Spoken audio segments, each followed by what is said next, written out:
C'est une information révélée par France Info début juin. Le laboratoire pharmaceutique Sanofi aurait mis en place un système de gestion des carrières demandant aux managers de désigner arbitrairement 10% de mauvais salariés dans leurs équipes. Dans un mail interne, la direction fixe clairement un quota de mauvais éléments à atteindre. Le but, avoir à disposition une liste de personnel à licencier en priorité en cas de besoin de réduction des coûts ou encore mieux à faire partir par eux-mêmes à force de harcèlement. Tous ces gens médiocres doivent recevoir un sérieux avertissement de votre part. Ceux qui n'ont pas été performants 2 années de suite ne devraient plus être avec nous. Point barre. Notre directeur général a déclaré que Sanofi serait une entreprise à haute performance et qu'elle prend ça très au sérieux. D'après plusieurs cadres de la firme qui témoignent sous anonymat, la direction internationale du groupe demanderait aux chefs d'équipe de volontairement mal noter 10% de leur personnel afin d'atteindre un quota de salariés non performants. Et cela y compris quand les chefs d'équipe sont satisfaits de leurs collègues.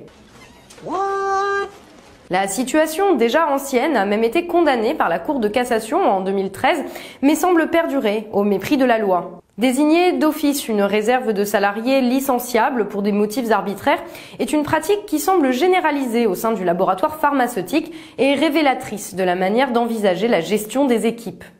Pourquoi une telle pratique? Il y a une hypothèse. Elle est portée par un syndicaliste de Sanofi, Pascal Lopez de Force ouvrière. Selon lui, ce quota de salariés mal notés, ça permettrait à l'entreprise de faire un plan social low cost, un plan social qui s'ajouterait à un autre plan social qui est déjà en cours.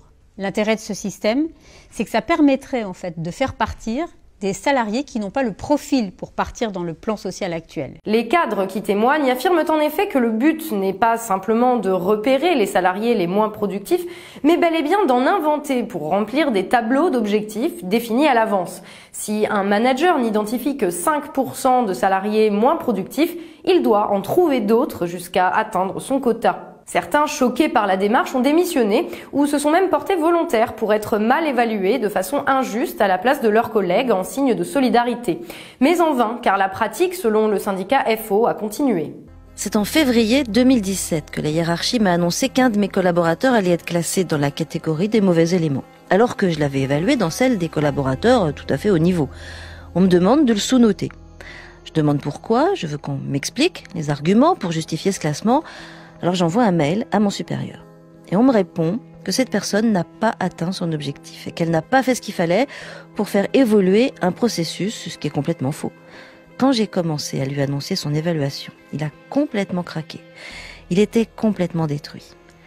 Dès qu'il a craqué, moi j'ai fait savoir à ma hiérarchie que c'était inacceptable. Mais la RH a pris la chose à la légère. Ce genre de méthode arbitraire qui fait primer un tableau Excel sur la réalité du travail des équipes au sein de l'entreprise est révélatrice d'une vision du monde et du travail dans laquelle aucune place pour l'individu n'est laissée. On connaissait déjà les objectifs de performance inatteignables, voilà maintenant des objectifs d'échec. La logique est ici poussée à l'absurde. C'est ça la puissance intellectuelle. Et cette absurdité est d'autant plus préoccupante que lors de la présentation de la réforme du Code du travail voulue par Emmanuel Macron, le gouvernement a indiqué que dans les entreprises, on pourrait négocier la création de nouveaux motifs de licenciement. Il n'y a alors qu'un pas entre le fait de mal évaluer un bon travailleur pour atteindre un objectif mécanique et celui de le licencier parce qu'il est justement mal noté par la hiérarchie.